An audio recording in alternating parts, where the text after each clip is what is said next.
sekarang ya satu kata Yesus di Lukas 4 nomor 8 apa bunyinya? Sembahlah Allah, kepada Dia saja engkau berbakti.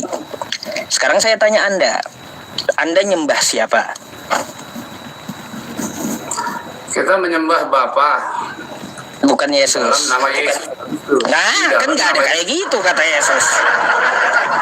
Udah dibilang sembahlah Allah kata Yesus, hanya kepada Dia saja engkau berbakti. Nggak ada sembahlah Bapa di dalam namaku, nggak ada.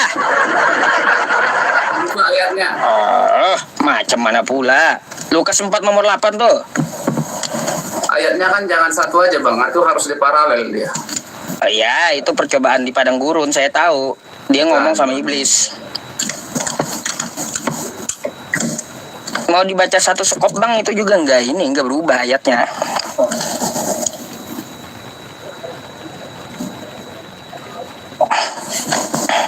Tuh, bang.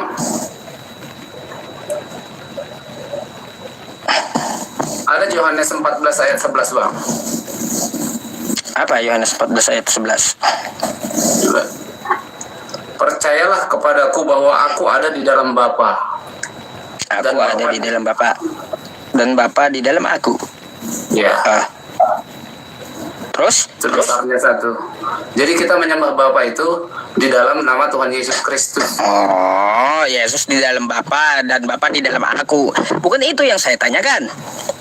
Yang saya tanyakan ya di Lukas 4 nomor 8 4 nomor 8 ya, di situ kata Yesus, sembahlah Allah, kepada Dia saja engkau berbakti. Sekarang Anda nyembah Bapa dalam nama Yesus, dalam Tuhan Yesus kata Anda. Mana ada ajarannya kayak gitu oleh Yesus? Tapi kita santai bang ya. Ya, artinya seperti ini bang. Jadi Yesus datang ke dunia itu untuk mengenalkan Bapa, supaya Dia disembah. Allah Bapa itu supaya disembah, supaya kita tidak menyembah berhala bang, tidak menyembah anak Bapa kepada Allah. Anak Bapa disembah. Bapa itu disembah. Yesus memperkenalkan dirinya. Tetapi Yesus itu adalah Bapa itu sendiri. Anak. Jadi Allah itu kan di dalam Kristen Allah Anak, Allah Roh Kudus, kan itu ada Allah Bapa. Seperti itu bang pemahamannya. Allah Anak, Allah Roh Kudus, Iya. Allah Bapa gitu. Allah Bapa, Jadi Yesus Anak, dan Bapa itu beda. tiga pribadi tetapi satu. Tiga di dalam satu, satu di dalam tiga. Seperti itu bang. Waduh. Coba Anda buka dulu Matius 11 nomor 25 coba. Oke, kalau abang suruh saya buka ya. Karena Alkitab itu pasti akan membela dirinya sendiri, bukan kita yang akan membelanya. Seperti itu. Matius berapa? Matius 11 nomor 25. Karena kalau ajaran Yesus itu ditentang, maka ajaran Yesus itu akan menunjukkan kebenarannya gitu. Pada waktu itu berkatalah Yesus, aku bersyukur kepadamu Bapa, Tuhan langit dan bumi, karena semuanya itu engkau sembunyikan bagi orang bijak dan orang pandai. Yang Tuhan siapa? Engkau nyatakan kepada orang kecil. Artinya seperti apa bang? Yang Tuhan di situ siapa? Kan saya katakan tadi Bapa. Kalau Bapa yang Tuhan berarti Yesus bukan Tuhan. Artinya seperti ini, tidak ada yang bisa datang kepada Bapa. Bapa itu bang terlalu mulia, terlalu suci, terlalu berarti Bapa dengan Yesus beda gitu bang. Berdosa. Kita mati bang ketemu dengan Bapa itu bang. Berarti Bapa dan Yesus beda. Bapa dan Yesus itu satu di dalam tiga. Kalau dia satu bang, maka Yesus berkata begini, pada waktu itu berkatalah Yesus, aku bersyukur kepadaku. Itu kalau dia satu dengan Bapa, maka dia akan ngomong aku ya bersyukur kepadaku. Berarti kita akan tahu bahas tentang Tritunggal ya Bang, untuk membuktikan. Ya iya, masalahnya gini, masalahnya Bapa dengan Yesus itu beda. Kata Anda sama. Kalau Yesus dan Bapa adalah satu pribadi, maka perkataan Yesus pada waktu itu berkatalah Yesus, "Aku bersyukur kepadaku." Ah, gitu. Baik, saya buka ayatnya menyatakan bahwa Yesus dan Bapa itu adalah satu ya Bang ya. Baik, Yohanes 10:30 kan gitu. Ya, dari perjanjian lama ya, awal sekali. Dari perjanjian lama Bang. Oh ya udah, buka dulu. Dari Kejadian.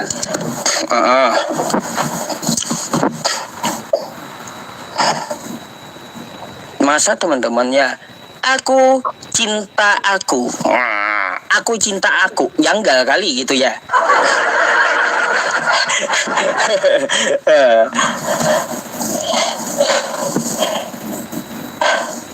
Ini Bang.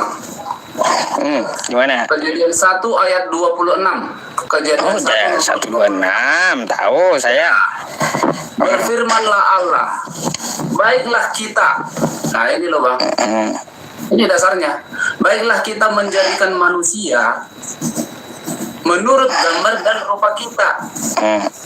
Nah, jadi berarti itu ada 3 pribadi di situ. Baik, baca ayat selanjutnya. Hanya satu gitu ya. Bentar dulu Bang, baca ayat selanjutnya. Supaya mereka berkuasa atas ikan-ikan di laut dan burung-burung di udara dan atas ternak dan atas seluruh bumi dan atas segala binatang melata yang merayap di bumi. Lanjut. Maka Allah menciptakan manusia itu menurut gambarnya, menurut gambar Allah diciptakannya dia laki-laki dan perempuan diciptakannya mereka. Baik, sekarang saya tanya, Tuhan Anda yang turun laki-laki, mana Tuhan perempuannya? Yo. Kan dasar Anda di situ, Kejadian 26. Ya, ternyata laki dan perempuan itu maksudnya manusia Bang, bukan Tuhan. ya manusia, makanya manusia, gambaran Tuhan tentang manusia ada laki-laki dan perempuan. Jika jenis Tuhan kelamin, itu Bang. ya jenis kelamin. Jika Tuhan Anda itu juga berjenis kelamin, kan kayak gitu. Maka saya cari. Kalau bicarakan tentang gender, ini kan tentang rupa Bang. Nah, ini gambarannya kan bukan dikatakan sesuai dengan jenis kelamin kita kan nggak? Nih, gitu loh Bang. Coba Bang tanya lagi saya Bang, yang mana tadi? ya. Maka Allah menciptakan manusia. Iya. Ya, manusia itu menurut gambarnya, oke? Nah, stop. Biar saya jelasin. Oke. Tadi dikatakan berfirmanlah Allah, baiklah kita menjadikan manusia menurut gambar dan rupa kita. Kita itu berarti lebih dari satu kan? Oke, terus? Nah, lalu di ayat 27 maka Allah menciptakan manusia itu menurut gambarnya. 3 di dalam 1. Itu artinya itu, Bang. Gambar Allah 3 dalam 1. Gambar Allah ini laki-laki dan perempuan. Kata-kata itu kita harus simak. Dari ayat 26 dikatakan kita, berarti jamak. Ya, di sini nih 26-nya Bang ya. Berfirmanlah Allah, baiklah kita menjadikan manusia menurut gambar. Kan gitu. Nih, menurut gambar kan di sini. Dan rupa kita, betul gak? Kita. Nah, garis bawah kitanya. Oke. Sekarang gambar itu apa? Gambar itu ya menurutnya gambar Allah itu diciptakannya dia laki-laki dan perempuan. Ini gambar Allah laki-laki dan perempuan. Di ayat 27 Abang garis bawahi katanya diciptakannya. Jadi di situ bukan diciptakan mereka, bukan gitu lagi loh. Itu diciptakannya dia ya laki-laki dan perempuan. Artinya kata kita dan katanya itu kan suatu yang berbeda. Itu yang saya katakan tadi bahwa diciptakannya tadi adalah Tuhan. Iya, 3 di dalam 1 itu nya itu berarti menjadi 1. Kita itu tadi yang 3 itu gitu loh. Diciptakannya. Iya, jadi bukan dibuat lagi diciptakan mereka, enggak gitu lagi loh. Gambarnya itu apa gambarnya? Ya. Gambarnya apa? Ya kan tadi dikatakan menurut gambar dan rupa Allah. Yang dimaksud gambar itu apa? Ketika Yesus datang ke bumi, maka dia mengambil. Bang, yang dimaksud gambar Allah itu apa, Bang? Gambar Allah itu adalah artinya seperti apa Allah itu keberadaannya, yaitu. Jadi ciptaan gitu? Bukan. Lah. Bukan, Bang. Justru kita ini diciptakan menurut gambar Allah itu ciptaan atau bukan sih? Kita kita harusnya mewakili sifat-sifat baik dari Allah, tapi kita sudah rusak, Bang. Jadi gambar Allah yang ada pada manusia sudah rusak. Ketika Bang, Adam dan Hawa jatuh. yang dimaksud gambar Allah itu laki-laki dan perempuan kan? Bukan. Apa? Yang laki-laki dan perempuan itu adalah manusia yang dia ciptakan itu. Manusia yang dia ciptakan. Tapi Nah. gambar manusia ini kan kata abang sama dengan Tuhan, betul? Jangan disamakan. Nggak bisa disamakan. Beda. Gambar dengan aslinya nggak bisa disamakan loh, Bang. Enggak bisa disamakan. Nggak bisa Berarti disamakan. Tuhan bukan manusia kan? Gambarannya dengan yang aslinya nggak bisa disamakan. Berarti- itu adalah bayangannya lah, artinya Ya. bagaimana kita bisa membayangkannya seperti itu loh. Berarti Jadi, Tuhan dengan manusia beda kan, Bang? ya. Beda. Artinya kalau kita melihat manusia, Bang, artinya kalau manusia itu tidak rusak oleh iblis, tidak rusak oleh dosa, kita melihat ada gambaran Allah di situ. Makanya ada kebaikan di hati manusia. Saya tanya sekali lagi, gambar Allah itu ciptaan atau bukan? Gambar itu jangan abang bayangkan secara harafiah seperti itu, Bang. Iya, tahu. Yang dimaksud gambar Allah itu siapa? Ciptaan atau bukan? Kan diciptakannya tadi kan dikatakan manusia kan, Adam dulu diciptakan. Oh, Diciptakan dulu Adam. Setelah berarti itu gambar Allah itu ciptaan. Adam itu ya ciptaan kan. Lalu apa hubungannya dengan Yesus ini? Hubungannya dengan Yesus kan tadi saya katakan Tritunggal itu kan abang nggak percaya tadi Tuhan abang katakan, Iya, abang jelaskan tentang Adam, lalu kenapa abang menghubungkan dengan Yesus gitu? artinya bahwa Yesus itu juga ada di dalam penciptaan itu. Jadi sebelum dia ada, Yesus dia sudah- diciptakan. bukan dia menciptakan. Yesus itulah yang menciptakan semuanya. Waduh. Makanya di ayat 26 abang baca, marilah kita. Artinya ini yang ngomong kita ini siapa gitu Ya udah Bang, gambar Allah itu Bang. Ya. Nih, saya kasih nih sama abangnya. Dia pikir Nih. Baca Bang. yang mana tuh, Bang? Nih, Kolose 1:15. Ia adalah gambar Allah yang tidak kelihatan, yang sulung, Lebih utama. dari segala yang diciptakan. Ciptaan kan Yesus itu. Lebih utama dari segala yang diciptakan. Iya, yang diciptakan Yesus itu. Iya, bukan Yesus yang diciptakan. Dia segala yang diciptakan, apapun yang diciptakan, Yesus itu adalah yang lebih utama dari segala ciptaan itu, bukan dia yang diciptakan. Bukan dari segala ciptaan, dari segala yang diciptakan. Iya, artinya Nih. segala sesuatu yang diciptakan tidak ada yang bisa melebihi daripada Yesus. Coba kita eja ya. Iya. Coba. Ini keutamaan Kristus ya. Ia adalah gambar Allah yang tidak kelihatan, yang sulung lebih utama dari segala yang diciptakan. Jadi Yesus itu diciptakan. Itu kan penerjemahannya bukan seperti itu. Tersalah ini RAI itu menurut Anda? Abang baca dulu, kan ada koma itu, yang sulung, udah? Ya. kan? Yang sulung. Lebih utama dari segala yang diciptakan. Dulu Kan gitu? dari utama, ya gitu ya. Dari itu artinya bukan Yesus yang diciptakan. Dia lebih utama dari segala yang diciptakan. Jadi selain daripada Yesus, itu adalah diciptakan kecuali Yesus. Itu artinya. Bang, Yesus itu adalah gambar Allah yang utama kan? Iya, yang sulung. Dari segala yang Iya, artinya diciptakan. Jangan dijadikan Yesus yang diciptakan. Coba diterjemahkan baik-baik, Bang. Ini keutamaan Kristus di sini. Kita punya hati nurani menerjemahkannya. Ya iya, saya baca Bang. Saya bisa bahasa Indonesia kan gitu. Kan dari segala yang diciptakan, artinya dia lebih utama dari apapun yang diciptakan. Iya betul. Yesus itu artinya gini Bang. Yesus itu adalah ciptaan paling utama dari semua penciptaan. Kalau seperti itu pasti ditulisnya seperti itu, Bang. Jadi kan nggak seperti itu dituliskan. Kalaunya Yesus itu yang menciptakan ya, kalau Yesus itu Tuhan maka lebih utama dari segala yang dituhankan.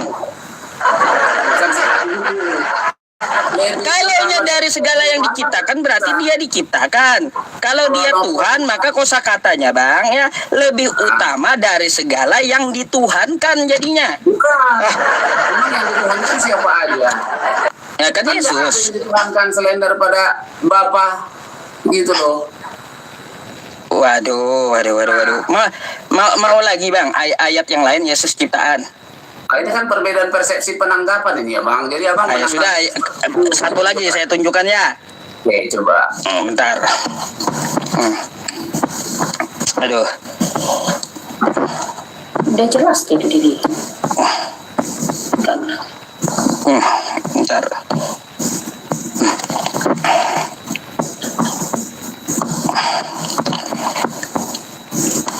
Bentar ya, ini saya carikan dulu ke bawah. Wahyu, kita Wahyu.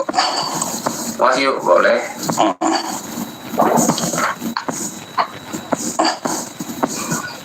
Wahyu berapa Bang? Bentar. Ya. Nih. Baca. Wahyu 3:14. Ayat 14. Dan tuliskanlah kepada malaikat jemaat di Laodikia. Inilah firman dari Amin, saksi yang setia dan benar, permulaan dari ciptaan Allah. Baik, Amin siapa? Amin itu melambangkan Tuhan. Siapa Amin ini yang dimaksud? Inilah firman dari Amin, arti firman dari Allah. Amin ini Allah. Iya. Kata siapa? Tuhan. Yaitu Amin. Kan Amin kan di situ huruf besar itu Bang. Artinya Iya, itu sesuatu. huruf besar. Artinya apa? Iya, inilah firman dari Amin. Amin ini siapa? Amin itu yang menciptakan segala sesuatu. Allah. Waduh. Bang, Itu dia. abang lihat di Google dulu dah dari literasi Kristen siapa Amin itu? Siapa Amin yang dimaksud? Yesus Kristus. Siapa Amin yang dimaksud di Wahyu seperti itu maksudnya? Coba Bang jelaskan ke saya, coba persepsi Abang seperti apa? Inilah firman dari Amin. Ya, Iya. inilah firman dari Yesus. Saksi Makanya yang setia kita berdoa, kita dan sebut benar, permulaan dari ciptaan Allah. Jadi Amin ini ciptaan Tuhan. Bukan Bang. Bukan, Bang. Kayak gimana? Coba Anda buka dulu dah. Ya, gereja mana yang mengatakan selain Yesus di situ? Menurut gereja, seluruh gereja, Amin itu adalah Yesus. Ya, Yesus itu juga kan satu di dalam Bapa. Ya, Amin ini adalah Yesus. Yesus itu saksi yang setia kan? Dan benar kan dia bersaksi? Oke. Kan tadi dikatakan Abang kan mempermasalahkan permulaan dari ciptaan Allah. Permulaan dari ciptaan Allah Yesus itu. Permulaan dari ciptaan, tetapi bukan dia yang diciptakan. Loh, ini tertulis salah lagi gitu. Bang, sabar dulu. Berarti yang tertulis ini salah lagi menurut Anda? Ya kan permulaan dari ciptaan. Iya, memang ciptaan Yesus itu. Kita artikan frasa ini ya Bang ya. Artinya frasa ini menegaskan peran Yesus sebagai pencipta, bukan Ya. ciptaan. Segala sesuatu diciptakan melalui dia, untuk dia, sejalan dengan yang ada di Kolose 1 ayat 16 sampai 17. Jadi jangan Ya. dibalik Bang pengertiannya. Iya, jadi kalau gini Bang, kita lihat tulisan Paulus dengan tulisan di Wahyu 3 ini ya, mempunyai makna yang sama. Yesus itu adalah Frasanya loh, Bang. iya. Jadi Yesus itu menurut Paulus dan menurut Wahyu ini ya surat Yohanes ini adalah ciptaan yang paling utama gitu. Allah. Dari ciptaan Allah. Bukan seperti itu. Jadi kalau dikatakan saya setuju itu permulaan dari ciptaan Allah, tetapi frasa itu menegaskan peran Yesus Bang sebagai pencipta, bukan sebagai ciptaan. Peran Yesus sebagai pencipta, sedangkan di sini dikatakan ciptaan. Ya kali mana sih? Masa abang mau melawan kitabnya sendiri?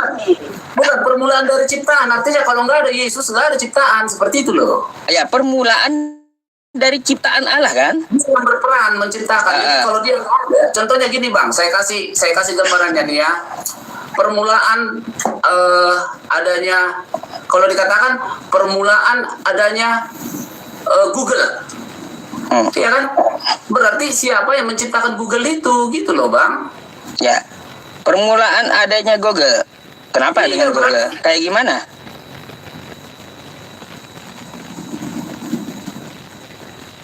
Kurang ngerti saya analoginya. Hilang suaranya bang. Bang, suara Anda hilang. Kayaknya abang tadi ada dapat telepon ya. Kalau dapat telepon hilang tuh kayaknya suaranya. Nah, udah. Nggak, bang? Udah. Oke. Mengenai permulaan itu bang ya, permulaan segala ciptaan seperti itu tuh. Contohnya nih, kalau dikatakan misalnya Bang Yusuf PI adalah permulaan adanya pondok pesantren ini, nah, kan artinya kan Bang Yusuf PI yang berperan sehingga pondok pesantren itu ada. Demikian juga tadi Yesus. Bukan kayak gitu bang, salah analoginya. Permulaan dari pondok pesantren itu batu pertama dari pondok tersebut. Bukan saya. Saya yang meletakkan batu. Ya, saya hanya peletak batu. Jadi permulaan dari pondasi pondok pesantren itu adalah batu yang pertama, bukan saya. Bukan seperti itu bang. Itu kan Ya, kalaunya batu pertama itu adalah bagian dari bangunan yang diciptakan. Gimana sih? itu. Justru kan dikatakan permulaan kan bang. Iya, Yesus itu permulaan diciptakan dia. Jadi, bukan dia batu pertama itu. Nah, itu Bang Yusuf yang salah. Permulaan itu artinya idenya datang dari siapa gitu loh bang. Abang mau bikin pondok pesantren nih. Abang punya ide. Bukan abang yang berdiri di batu, bukan itu. Kan gitu bang. Kalau bahannya nggak ada yang diciptakan, apakah ide bisa berjalan? Kan dia menciptakan toh. Menciptakan. Ya iya, dia menciptakan. Dia kan merancang menciptakan pondok tersebut, kan gitu. Kalau nggak ada bahannya kayak gimana? Loh, kalau abang misalnya Apakah terjadi ciptaannya? abang kan udah siapin itu semuanya. Berarti dari ciptaan itu permulaan dari yang diciptakan, artinya permulaan dari membentuk pesantren tersebut dari bangunannya apa saja. Aduh, abang. Kita berdebat di sini bang. Coba abang googling lah. Kira-kira itu apa artinya permulaan dari ciptaan itu? Coba abang cari ya. Bacakan. Kalau nanti Google menjawabnya sesuai dengan yang abang bilang, saya nyerah. Coba.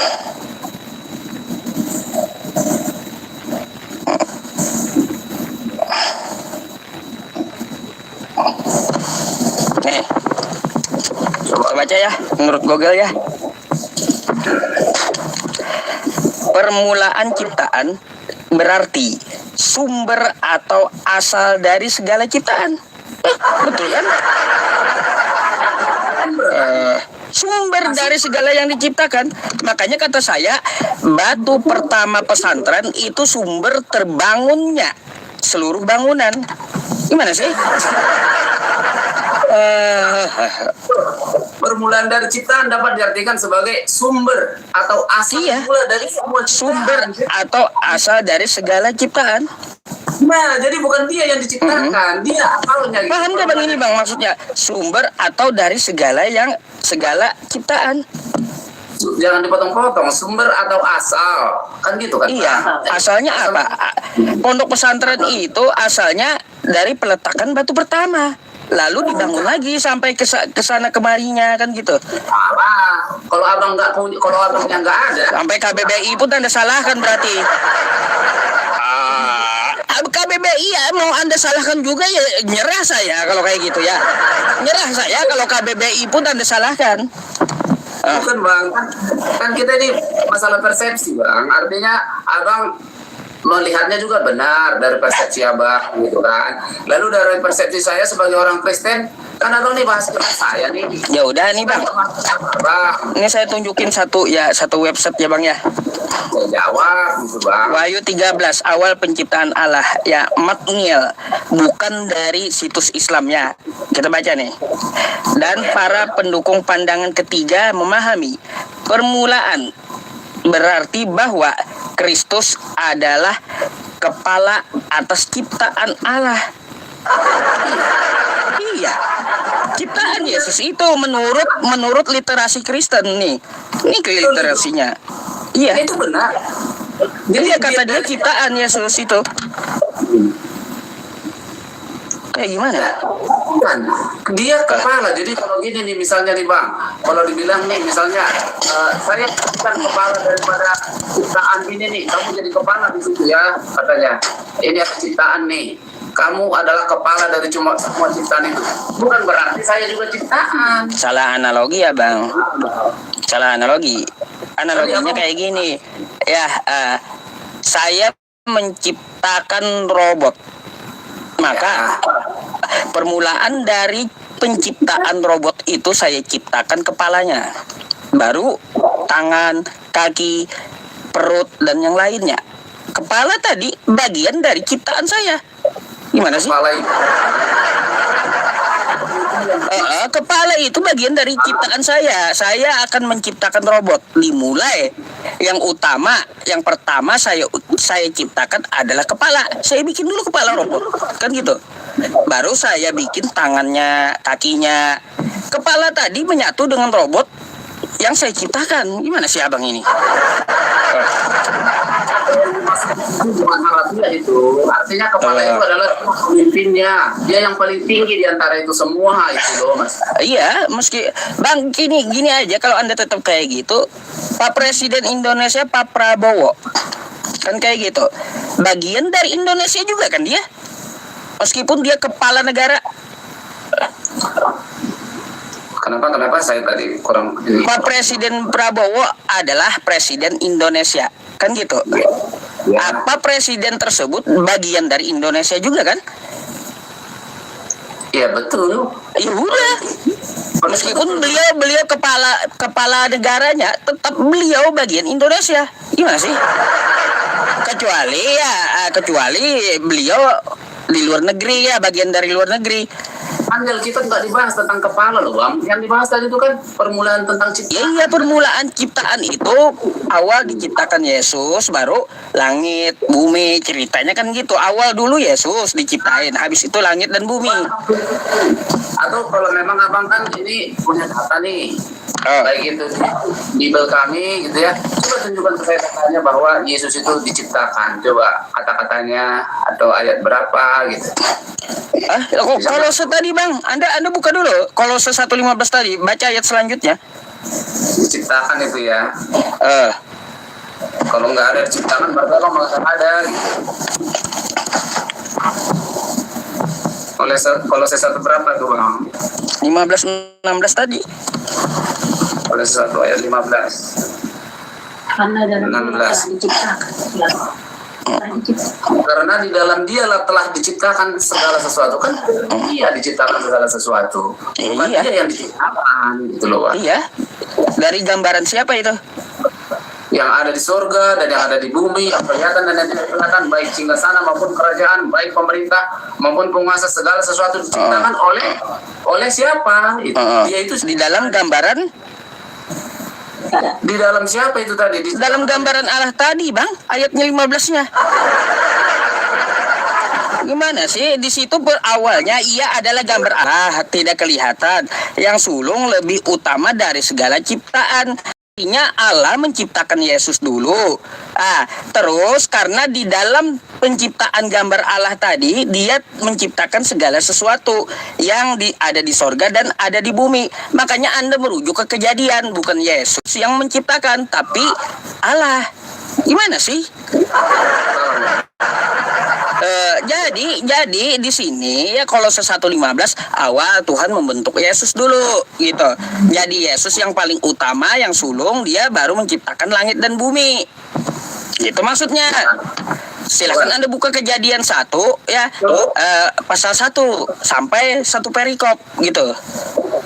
Itu kesimpulan abang bang, karena seperti Bukan kesimpulan. teksnya memang kayak gitu. Yesus diciptakan kayak gimana lagi, Bang? Pelan-pelan ya. Oke, kita baca pelan-pelan. Tapi kalau sudut pandang kita berbeda, biasanya apa yang kita pandang itu pasti berbeda, Bang. Artinya kalau abang memandang dari satu sudut, saya memandang dari satu sudut, hasil pandangan kita itu biasanya nggak akan sama. Tapi mari kita coba dulu kita samakan persepsi kita. Saya baca pelan-pelan, Bang ya. Ia adalah gambar Allah yang tidak kelihatan.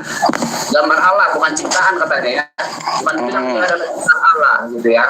Ia adalah gambar Allah yang tidak kelihatan, yang suluk, lebih utama dari segala yang diciptakan. Artinya kita lanjutkan ke ayat 16.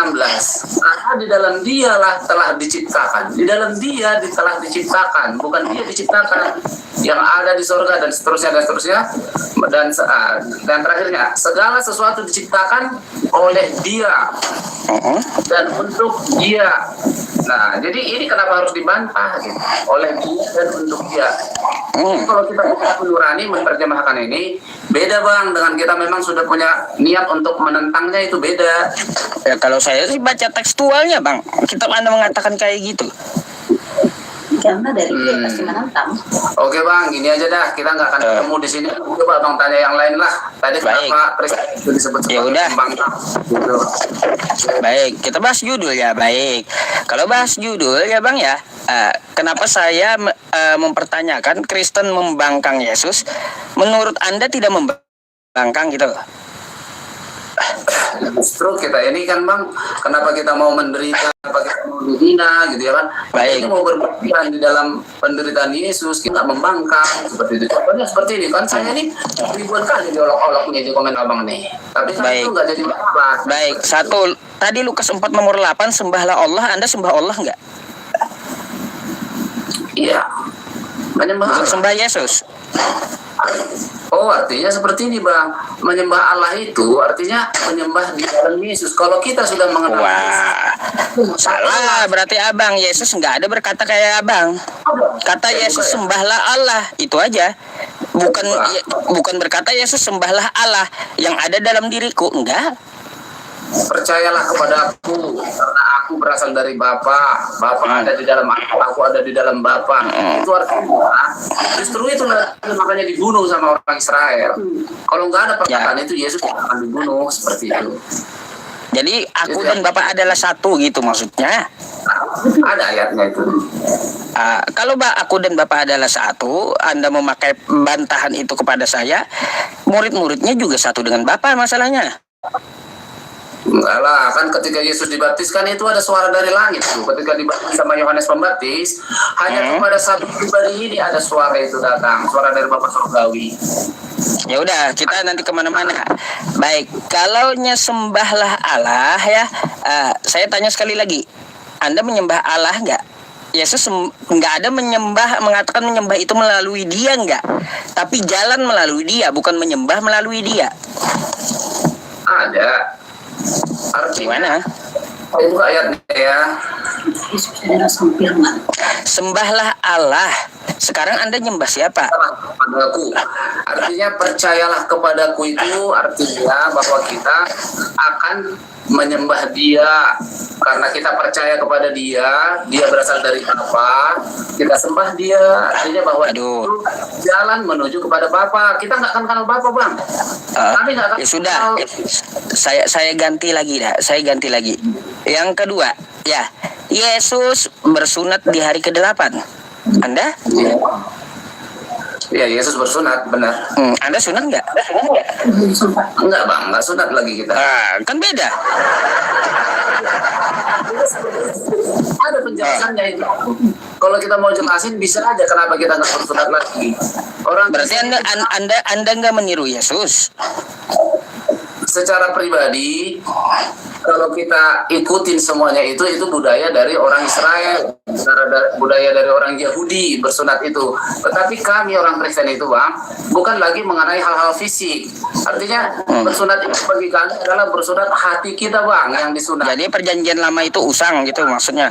Kulit katan kita itu lagi yang harus dibuang gitu. Itu hanya baik. Bang. Berarti perjanjian lama itu usang menurut Anda? Bukan usang, tetapi digenapi di dalam Tuhan Yesus. Udah digenapi semua. Baik. Tapi kenapa perpuluhan tetap bayar sekarang? Perpuluhan itu dari perjanjian lama.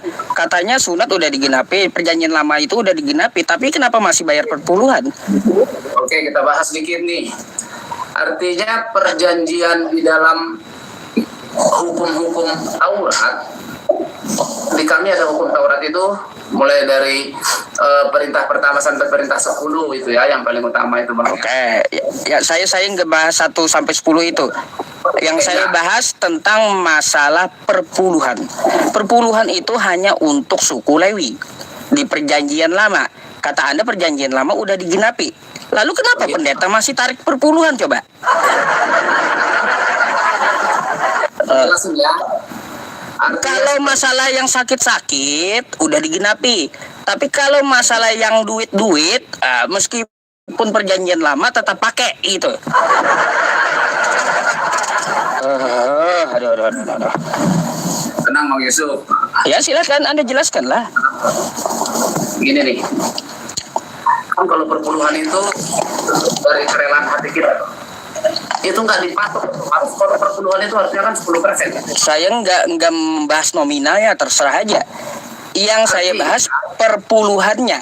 Kenapa masih ditarik? Kalau sudah digenapi itu perjanjian lama. Abang mau ngasih juga nggak apa-apa. Kalau nggak ngasih juga nggak apa-apa. Seperti Saya nggak mempermasalahkan nominal, enggak. Mau orang ngasih berapapun terserah kan gitu. Yang saya bahas ini, kenapa pendeta masih tarik perpuluhan? Kata abang, perjanjian lama sudah digenapi. Ngapain masih tarik perpuluhan? Aduh, perjanjian lama sudah digenapi, kata abang. Ya kalau udah digenapi, ngapain masih tarik perpuluhan coba?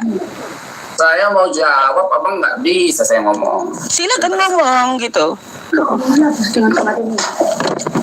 Jadi sebenarnya Bang, perpuluhan itu suatu istilah yang dipakai untuk persembahan untuk sukarela mereka, nggak harus 10% itu sebenarnya Bang. Artinya dengan kematian Yesus itu sudah dilunaskan. Tapi kalau kita merasa diberkati, kita itu orang-orang yang sudah merasa diberkati, kita itu dengan sukarela memberikan perpuluhan itu. Kita nggak mau tahu itu mau dipakai sama siapa kek, mau dimakan sama pendeta kek. Tapi kan hati nurani kita yang memberikan itu. Saya paham bang, curhatan hati nurani abang saya paham. Tapi mengapa masih ada perpuluhan gitu? Kan udah digenapi di perjanjian lama. Kenapa masih ada perpuluhan? Lah, Bukan masalah abangnya mau memberi, itu nggak dilarang. Abang mau memberi silakan beri perpuluhan. Atau perpuluhannya, uang perpuluhannya itu mau dipakai kemanapun terserah. Nggak ada problem tentang itu. Yang jadi masalahnya, kenapa masih ada perpuluhan? Sedangkan perjanjian lama sudah digenapi kata Anda. kan belum selesai saya ngomong. Artinya gitu Bang, semua yang ada di perjanjian lama, peraturan-peraturan Taurat, nggak ada satu manusia pun yang akan bisa melakukan itu. Satu pun nggak ada. Baik itu orang Kristen, orang Muslim, nggak akan ada yang bisa melakukan itu. Itu hanya digenapi di dalam satu pribadi, yaitu Kristus. Tapi setelah kita diselamatkan, bukan berarti itu dibatalkan. Saya nggak bilang dibatalkan. Saya nggak bilang batal. Memang Anda nggak bilang batal, Anda bilang digenapi, kan gitu.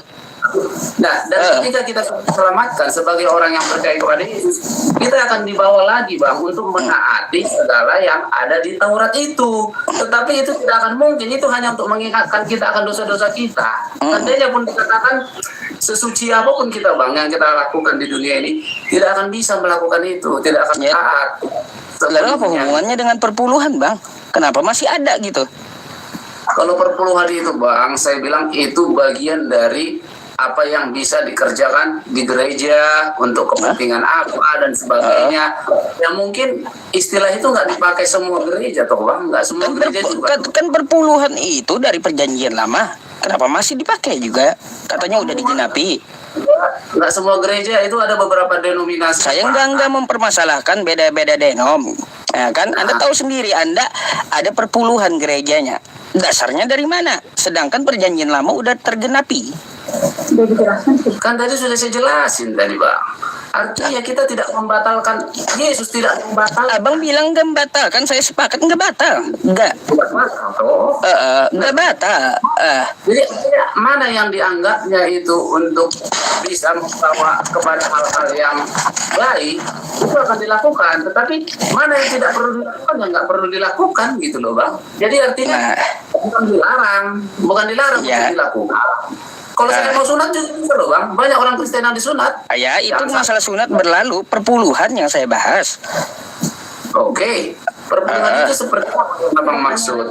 Makanya Abang penasaran sama perpuluhan gitu. Ya, puluhan itu kan menyisihkan gaji 10% untuk membayar imam-imam kalau di suku Lewi. Ya. Di Kristen kan juga ada kayak gitu. Di Kristen itu nggak semua seperti itu. Jadi artinya Bang, itu nggak bisa Bang jadi suatu patokan Ya bahwa sudah. semua orang itu seperti itu gitu. Iya, enggak mau 10% ya enggak apa-apa. Tapi kenapa masih ada perpuluhan itu gitu loh? Padahal perjanjian lama kata Anda udah digenapi. Kayak kalian loh Bang, artinya ada beberapa denominasi kan, ada peraturannya yang seperti ini, ada peraturannya seperti ini. Abang, saya nggak bahas denominasi, enggak. Itu bukan menjadi sesuatu yang esensinya bukan di situ gitu loh. Ketika kita beriman, bukan itu esensinya. Jadi Abang nggak usah terlalu pusing lah mikirin yang gitu-gitu, karena urusan rohani itu sangat jauh dari hal-hal yang seperti itu gitu loh Bang. Maksud saya gini Bang, maksud saya Anda harus mempertanggungjawabkan perkataan Anda. Kalau sudah digenapi, ya sudah digenapi kata Anda perjanjian lama itu kan kayak gitu. Tapi masih ada aja perpuluhan. Kan udah saya katakan tadi. Artinya Bang. Pelin-pelan jadinya bang, pelin-pelan. Kalau udah digenapi nggak ada perpuluhan itu Bang. Ada ayatnya itu Bang. Kan dikatakan saya datang bukan untuk menghapuskan hukum Taurat. Jadi apapun yang ada di hukum Taurat itu Bang. Kalau kita Yesus itu datang menggenapinya. Udah digenapi kan? Udah pakai ajaran Yesus aja lagi. Kalau udah digenapi tutup perjanjian lama. Tapi kok masih ada masalah duit perpuluhan ngambil di perjanjian lama? Perpuluhan itu kan dari perjanjian lama. Kalau udah digenapi ya udah genap, tutup buku gitu. Lalu dari mana perpuluhan tuh? Ini Bang, sebenarnya kalau kita mau bahas sedikit tentang perpuluhan, karena Abang kayaknya pengen kita bahas itu gitu ya Bang ya. Sebenarnya kalau orang Kristen itu Bang, sebenarnya nggak cukup 1/10. Nggak masalah. Seluruh hidup kita ini harus dipersembahkan kepada Tuhan. Jadi ketika kami sudah diselamatkan jiwa kami, bahwa kami yang tadinya mau binasa gitu loh Bang, dengan rela hati, nggak usah ditarik sama pendeta pun kita berikan itu Bang. Gitu. Iya, saya nggak memasalahkan nominalnya, nggak mempersalahkan nominal atau keikhlasan hati Anda itu nggak masalah, nominal nggak masalah. Tapi kenapa masih ada yang namanya perpuluhan gitu? Itu yang saya tanya. 1 Korintus 16. Berapa? Saya 1 Korintus 16, coba Abang buka benar. Ayo, berapa itu tadi? 1 Korintus 16 ayat 2. Ini Bang, ada nih di 1 Korintus Bang. Itu mulai dari ayat 1 aja ya.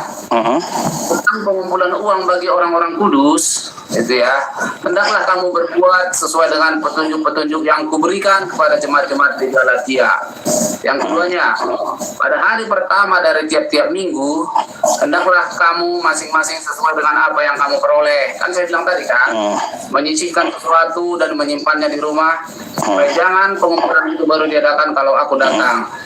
Ini artinya Bang, untuk hamba-hamba Tuhan pun yang dia tidak punya pekerjaan, jadi dia hidupnya itu bergantung kepada apa yang diberikan sama jemaat, itu tidak menjadi masalah karena ada aturannya juga di perjanjian baru. Jadi itu nggak mengada-ngada juga seperti itu Bang.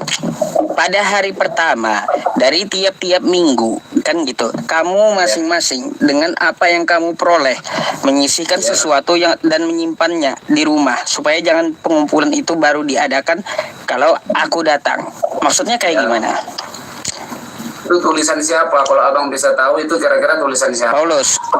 Ya betul, abang kan udah pasti gitu kan. Nah, tulisan Paulus nih. Tuhan gitu ya. Jadi pendeta-pendeta bisa berdasarkan apa yang sudah ditulis sama Paulus ini, mereka bisa bang, karena nggak dilarang. Enggak, Paulus nggak ada menyinggung perpuluhan bang. Paulus di situ kalaunya hendak ya dengan apa yang kamu peroleh sesuatu dan menyimpannya di rumah kayak gitu, bukan masalah perpuluhan, itu bukan apa itu masalah hasil kerja kita gitu, bukan masalah perpuluhan. Kan saya udah nyampe kan dari abang, gimana nih abangku ini?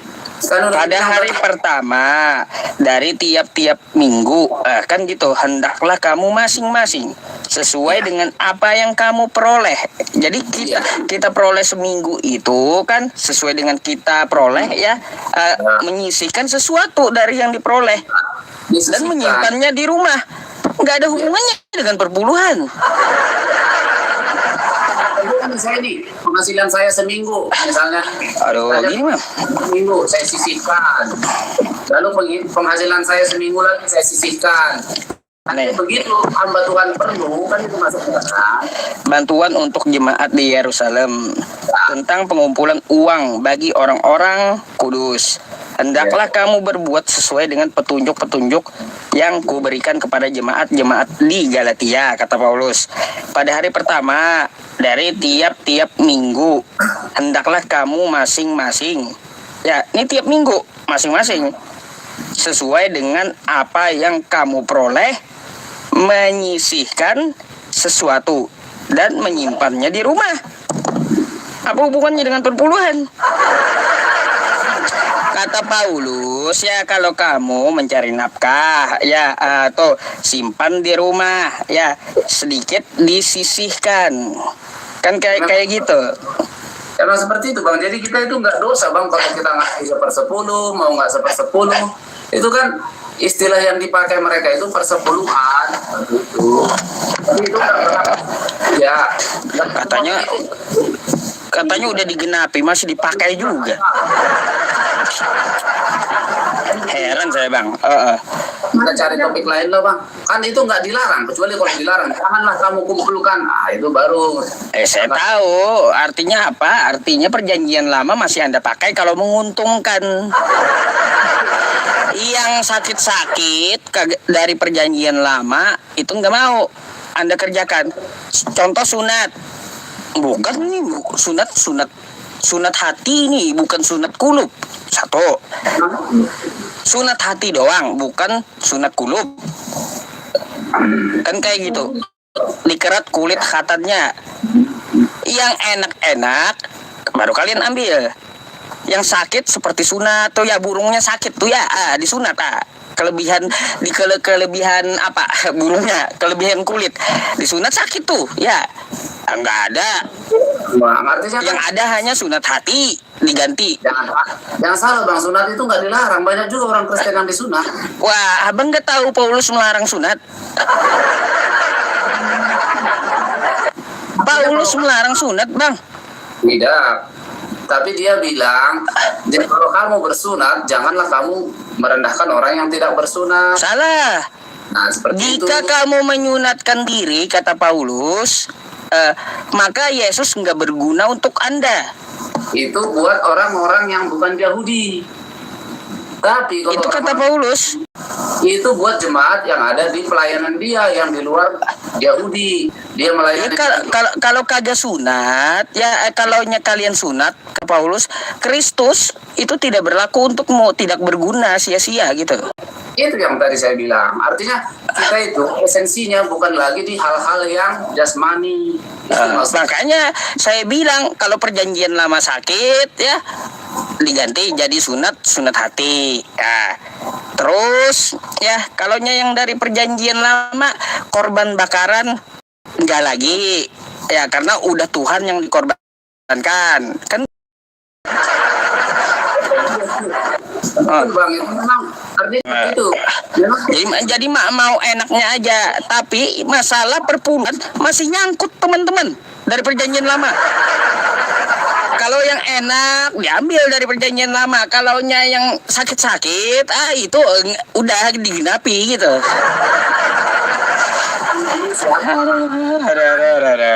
Nah, memang jelas toh tertulis. Artinya kalau kamu mau sunat, silahkan sunat. Kalau kamu nggak mau sunat juga nggak jadi masalah. Kan seperti itu loh bang. Contohnya misalnya saya punya anak nih, mau saya sunat, bisa jadi sunat. Itu nggak ada esensinya dengan keselamatan. Artinya apa yang kita lakukan di dalam jasmani kita, di dalam fisik kita, itu tidak ada esensinya untuk keselamatan. Kita ini kan mengikut Tuhan ini punya agama kan tujuannya kan keselamatan toh bang. Aduh, lucu aja sih ya. Kalau masalah yang sakit nggak mau diambil, teman-teman. Kalau masalah enak, apalagi duit, tetap berlaku itu perjanjian lama. Aduh, akal-akalan betul ya. Bukan itu bang. Artinya kalau fisik itu nggak ada esensinya untuk keselamatan. Gitu. Jadi kalau di dalam Kristen bahwa dikatakan sesuatu yang ada di dalam hati itu yang paling utama. Bagaimana kita bisa menjalaninya, bukan kelihatan baik seperti itu loh bang. Misalnya kita baik, kita melakukan ini perbuatan baik apapun itu nggak bisa menyelamatkan. Itu aja. Ya sudah, kalau gitu saya tanya aja bang, kayak gini. Tokoh utama di Kristen adalah Yesus, betul? Benar. Bukan hanya tokoh, memang dia Tuhan ya, gitu. Baik, sekarang saya cari mana perintah Yesus bayarlah perpuluhan. Perintahnya atau contoh dari Yesus lagi bayar perpuluhan gitu. Ini bang, saya nanti cari ayatnya, tapi saya ceritakan dulu. Ada kisahnya tuh. Itu dia disuruh bayar pajak bang. Oleh pajak. Ya. Saya bukan urusan pajak, urusan perpuluhan gitu. Ya. Dia juga memberikan, dia suruh mulutnya itu pergi memancing, lalu di dalam mulut ikan itu dapat koin, lalu dia berikan apa yang harus kita berikan, seperti itu loh bang. Aduh, lakukan itu. Nanti kalau saya cari ayatnya pasti ada. Ya udah, cari aja dulu bang ya. Coba sampaikan kepada saya di ayat berapa Yesus membayar perpuluhan gitu. Dicontohin Yesus bayar perpuluhan. Coba saya mau tahu. Anda ini ikut Yesus, mengaku ikut Yesus kan, pengikut Yesus. Maka yang Yesus lakukan Anda akan lakukan, kan kayak gitu. Karena Anda mengikutinya, betul? Sekarang ya apa yang diperintahkan Yesus pasti Anda lakukan kan gitu. Ya enggak semua adat istiadatnya, nggak bisa semua lakukan. Karena kan kita masing-masing di adat istiadat yang berbeda begitu, nggak semuanya. Ya, mana dari perintah Yesus untuk bayar perpuluhan tadi gitu, oke? Nah, tadi kan udah saya jelaskan ke abang, itu bukan sesuatu yang diperintahkan, tetapi kita bisa melakukan itu. Bukan sesuatu yang diperintahkan, lalu kenapa harus bayar gitu loh? Kenapa bayar? Nggak, udah bubarin aja perpuluhan bang, gitu ya? Aduh, bubarin aja udah, bubarin perjanjian lama gitu. Jadi dia bang, Yesus itu bang, dia mengatakan bahwa kami orang Kristen itu harusnya mengerti bahwa hidup kita itu sebenarnya nggak layak untuk diri kita sendiri. Bang, kalau Yesus kagak pernah bayar perpuluhan ya bang ya, gak usah Anda bayar perpuluhan.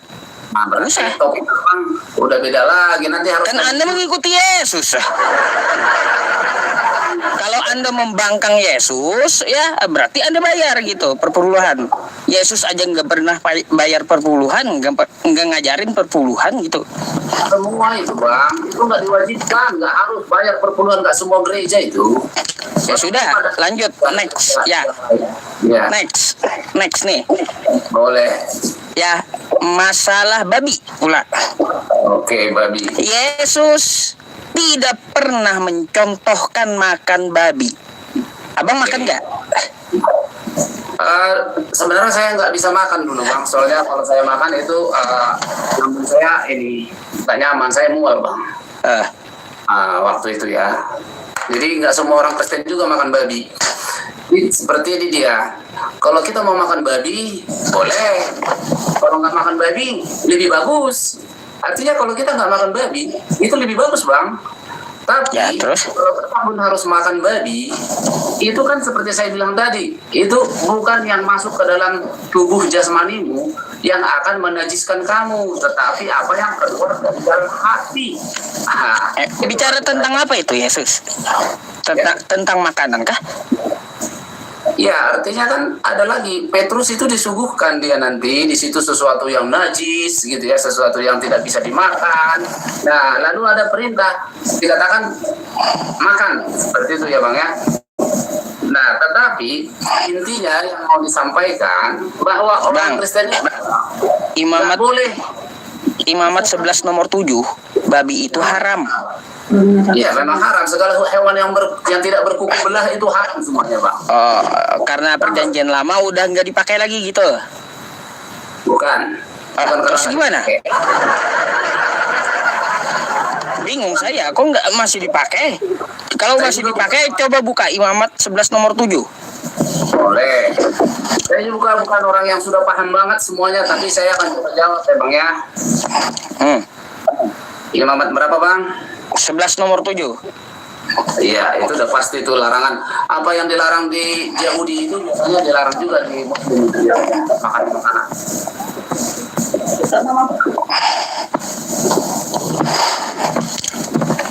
Imamat 11 nomor 7. Bentar.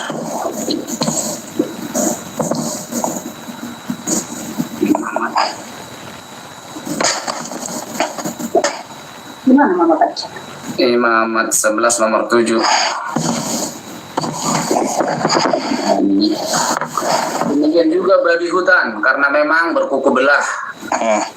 Kukunya berselah panjang, tetapi tidak memahami yang haram itu bagimu. Iya. Haram.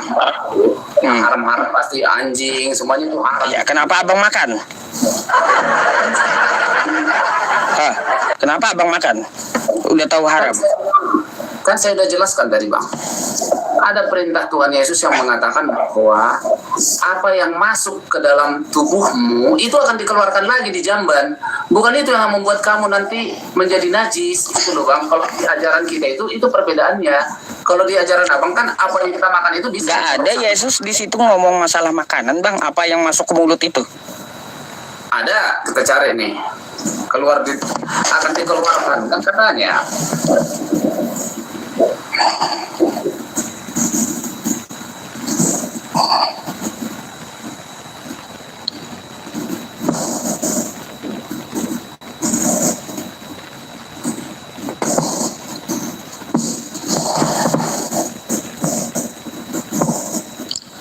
Gimana ayatnya lo?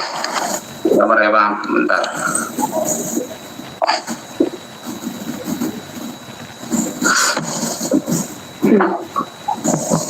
Ini Bang, Matius 15 ayat 17. Tidak tahukah kamu bahwa segala sesuatu yang masuk ke dalam mulut, ke dalam perut, lalu dibuang di jamban? Nah, itu dia itu. Kita buka Matius 15 ayat 17. Di mana?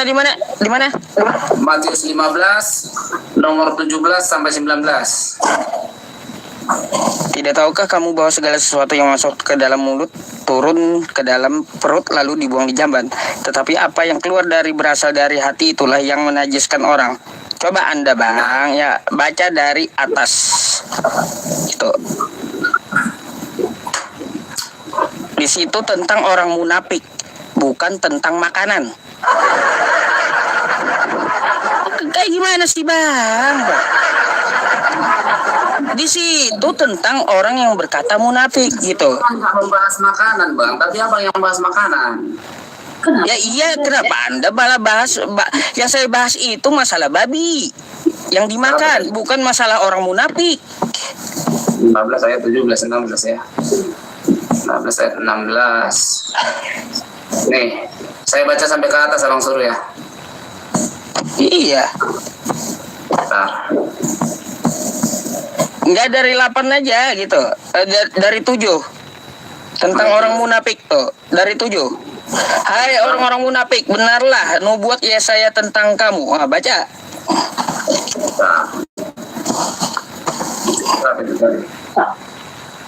Kamu mau baca?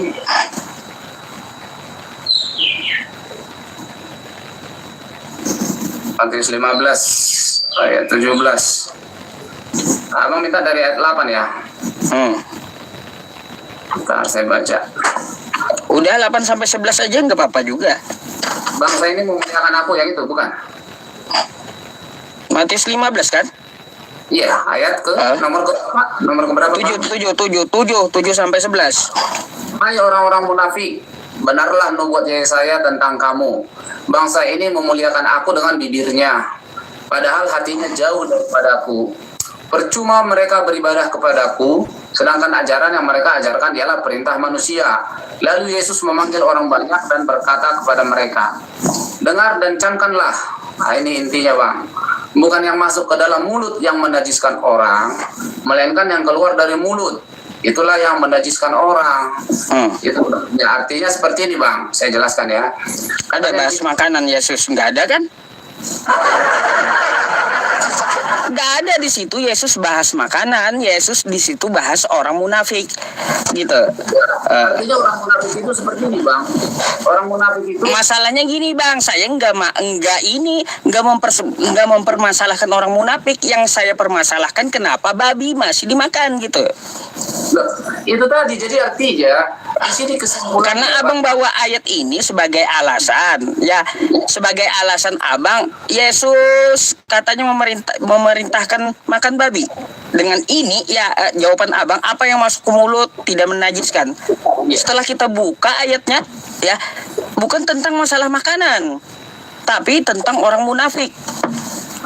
Artinya seperti ini bang, apapun yang kita lakukan di sini maksud Tuhan Yesus, baik kamu jangan makan ini, jangan makan itu, jangan lakukan ini, jangan lakukan itu bukan itu yang penting, tapi yang penting adalah yang keluar dari hatimu, itu maksudnya, itu loh bang. Iya, masalahnya saya nggak bahas orang munafik ini gitu loh bang. Yang saya bahas, kenapa Anda makan babi di perjanjian lama ada. Contohnya seperti itu. Adalah haram. Orang-orang yang tidak makan babi itu bang, kadang dia merasa lebih suci. Jadi disebutlah dia orang munafik. Padahal kelakuan di dalam hatinya itu yang bikin dia binasa gitu loh bang. Jadi kalau saja dia nggak makan babi, dia merasa dia udah lebih baik. Padahal kenyataannya coba Anda buka Yesaya 66 nomor 17 buka coba. Saya buka karena Alkitab ini pasti akan membela dirinya sendiri gitu. Saya nggak akan membela Alkitab karena Alkitab akan membela dirinya sendiri. Kita buka bang. Yesaya 66 nomor 17. Yesaya 66 nomor 17. 66 nomor 17. Apa kata di situ? Ini. Mereka yang menguduskan dan mentahirkan dirinya untuk taman-taman dewa dengan mengikuti seseorang yang ada di tengah-tengahnya yang memakan daging babi dan binatang-binatang jijik serta tikus, mereka semuanya akan lenyap sekaligus. Demikianlah firman Tuhan. Nah, yang makan babi itu dilenyapkan Tuhan. Betul pada saat itu.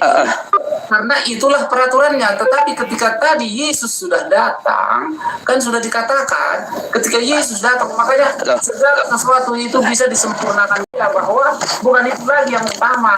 Yesus enggak, masalahnya Yesus ada menyinggung masalah babi bang. Tidak disebut memang masalah babi, tetapi sudah dikatakan bukan yang masuk ke dalam mulut. Babi masuk ke dalam mulut enggak bang? Lalu kita dijambai. Gini, yang masuk ke dalam mulut itu adalah orang munafik. Maksudnya itu apa yang dia dapat, rahasia yang dia dapat ya jangan dikeluarkan gitu. Apa yang masuk ke dalam mulutmu tidak menajiskan. Tapi kalau rahasia tadi yang kamu tahu, kamu keluarkan dari mulutmu, maka itu yang menajiskan. Artinya gini Pak. Itu Yesus berbicara tentang orang munafik, bukan berbicara tentang makanan dia. Ya. yang masuk ke dalam mulut itu bukan kata-kata, tapi kata-kata itu masuk ke dalam telinga. Abang coba perhatikan dulu kalimatnya. Tapi kalau dibilang yang masuk ke dalam telinga, bukan itu loh bang. Abang bilang tadi kan kata-kata. Yang masuk ke dalam mulut itu bang, bukan kata-kata. Berarti yang masuk ke dalam mulut itu adalah makanan atau minuman.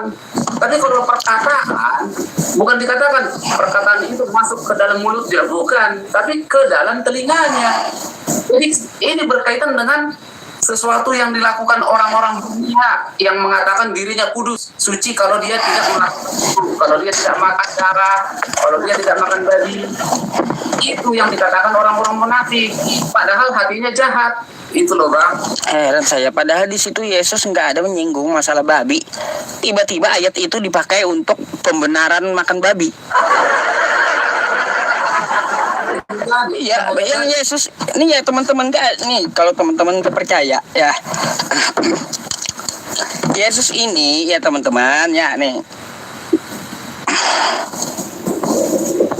kita baca ya.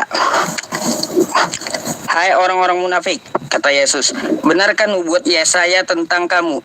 Bangsa ini memuliakan aku dengan bibirnya, padahal hatinya jauh daripadaku. Percuma mereka beribadah kepadaku, sedang ajaran-ajaran yang mereka ajarkan adalah perintah manusia. Lalu Yesus memanggil orang banyak dan berkata kepada mereka, dengar dan camkanlah, bukan yang masuk ke dalam mulut yang menajiskan orang, melainkan yang keluar dari mulut, itulah yang menajiskan orang. Gak ada Yesus bahas makanan, gak ada. Lalu ya maka datanglah murid-muridnya dan bertanya kepadanya, engkau tahu bahwa perkataanmu itu telah menjadi batu sandungan bagi orang-orang Farisi. Ini sindiran Yesus terhadap orang Farisi karena mereka munafik gitu. Ya Yesus ya jawab Yesus, setiap tanaman yang tidak ditanam oleh Bapakku yang ada di sorga akan dicabut dengan akarnya. Akan kayak gitu. Biarkanlah mereka orang buta yang menuntun orang buta. Menuntun orang buta, pasti keduanya jatuh ke lubang. Itu kata Yesus. Lalu Petrus berkata kepadanya, jelaskanlah perumpamaan itu kepada kami. Perumpamaan itu bang, sampai disindir Yesus apa? Bukankah yang keluar nih ya? Jawab Yesus, kamu pun masih belum dapat memahaminya. Disindir Yesus lagi nih. Ya, tidak tahukah kamu bahwa segala sesuatu yang masuk ke dalam mulut ya turun ke perut lalu dibuang di jamban. Kayak gitu. Artinya apa? Sampai disindir Yesus dengan umpamaan kayak gini. Itu artinya segala sesuatu yang kita makan itu tidak ada bahas makanan bang, ini nggak ada. Ini sindiran Yesus terhadap orang Farisi. Bang, saya tanya nih bang, kalau masuk ke dalam mulut, lalu ke dalam perut, lalu ke jamban, itu kaitannya dengan makanan atau dengan apa? Ya kalau yang masuk ke dalam mulut, ya kita makan. Lalu perut, biar perut kan ada kata perut, dikeluarkan di jamban, itu kaitannya dengan apa? Kalau masuk ke dalam mulut, kita mau makan ya makan. Tapi di sini Yesus bukan berbicara tentang makanan. Itu tentang makanan. Mana ada Matius 15 tentang makanan, aneh. Kalau Yesus berkata tentang mulut, lalu perut, lalu jamban, itu artinya apa tuh? Mulut, perut. Ini kan nih kata Yesus, tidak tahukah kamu bahwa segala sesuatu yang masuk ke dalam mulut turun ke dalam hati, lalu dibuang di jamban. Bukan hati. Ya iya, diumpamakan Yesus kayak gitu nih. Bayangkan. Itu perumpamaan yang kalian pakai itu. Artinya yang fisik itu bukan yang utama gitu, bukan itu yang penting. Nggak ada urusannya dengan makanan. Tapi kalau kita bisa nggak makan babi, itu lebih bagus, jauh lebih bagus gitu. Tetapi kalaupun itu tidak kita lakukan, itu tidak berkaitan dengan keselamatan. Itu loh artinya. Karena juga itu banyak penyakitnya juga, bisa kolesterol, bisa ini dan sebagainya. Jadi saya juga kalau memang kita bisa nggak makan babi lebih bagus. Abang baca konteksnya dulu ya, kata sindiran Yesus nih ya teman-teman ya. Kita baca ya. Tidak tahukah kamu bahwa segala sesuatu yang masuk ke dalam mulut turun ke perut. gitu ya. Apa itu? Lalu dibuang di jamban. Nah, Tetapi apa yang keluar dari mulut berasal dari hati. Dan itulah yang menajiskan orang, kata Yesus. Itulah kata-kata. Ya sudah, kalau Anda memaksa ini ya, boleh makan babi masuk ke dalam mulut. Sekarang, apa yang keluar dari mulut itu apa? Maksudnya? Kata-kata yang keluar dari hati. Oh, Contohnya nih. jadi habis makan babi keluar kata-kata gitu. Tetapi apa yang keluar dari mulut berasal dari hati, dan itulah yang menajiskan orang. Menajiskan orang. Apa yang keluar dari mulut? Coba. Contohnya kayak ini nih. Yang keluar dari mulut itu makanan atau suara sih? Kata-kata dong. Ya kata-kata kan, bukan makanan. Iya. Ya memang betul, Yesus nggak ada bahas makanan di sini. Artinya apa? Yesus bukan menghalalkan babi, bukan. Di ayat yang pertama, bukan yang pertama itu tuh, yang katanya Nggak ada Yesus menghalalkan babi, nggak ada. Memang dia tidak menghalalkan babi, tapi dikatakan bahwa bukan itu yang paling penting. Mau masuk itu ke dalam mulut atau tidak, ke dalam mulut itu toh nanti bakalan dibuang di jamban. Tapi apa yang keluar dari mulutmu, dari hatimu, itulah yang akan menajiskan kamu. Ya, apa yang keluar? Yang keluar apa? Kayak ini yang ngetik-ngetik ini semua kan ini menghujat semua nih, menghina-hina gini kan. Itu kan dari hati keluar gitu. Walaupun dia nggak makan babi, tapi kan dia jahat. Gitu, Bang. Ada. Ya udah Bang. Ya, saya hargai ya diskusi kali ini. Ya, meskipun abangnya tetap ngotot gitu ya. Saya sudah dibilang di situ kagak bahas makanan. Nggak apa-apa. Oke, Bang. Saya juga hormati Bang Yusuf. Oke. Udah Oke. malam ini saya banyak yang naik kita ya. Kapan-kapan Iya, kita- banyak. Nanti boleh lah nanti kita bahas yang lain lagi ya. Gitu ya. YCLB. Oke, nanti saya kalaunya sudah berteman kan, kalau berteman itu berarti pernah naik gitu. Saya angkat kalau minta naik gitu. Oke ya. Oke, saya sehat Bang ya. Oke, sehat selalu.